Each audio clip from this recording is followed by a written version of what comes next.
Hey guys, here we are with the Samsung Series 9 laptop, which is with the Duralumin, and it comes with a separate material called Duralumin.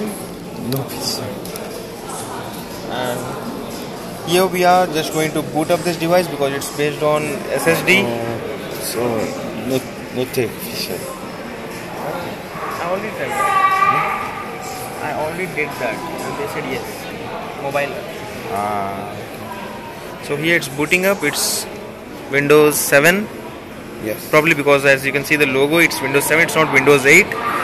Though we were expecting the Windows 8 on the Samsung Series 7. But as you can see, the boot up was superb. Like, it was very quick. And let us just check out the configuration of this laptop and check out the Windows ratings. So here, as you can see, it's based on Windows 7. It comes with a Core i5 2467M with a 1.6 GHz processor, and the best part of this is it's packed with Duralumin, which is a material which is used on the aeroplanes. So, and the bad part is the Windows rating, experience rating is around 4.6, which is very bad because most of the laptops have around 5 to 5.5. As you can see, the reason for this low rating is because of Windows Aero, and that is obvious. We can even disable it, but probably I cannot do it right now. It's all Korean language. It's kind of confusing, at least for me right now.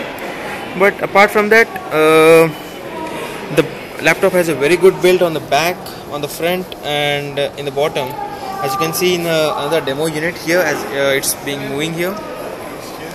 But probably you may not buy this one because the external body is awesome, but internally when you check out the keyboard and everything, you may not like it because it looks very dumb or like a very cheap laptop when you see the inner way, like the build of the power key and other buttons located on the laptop. So probably you may not buy this laptop seeing the internal inner form factor, but externally it looks good. If you are a person who travels a lot, then this can be a very good deal for you. Thanks for watching.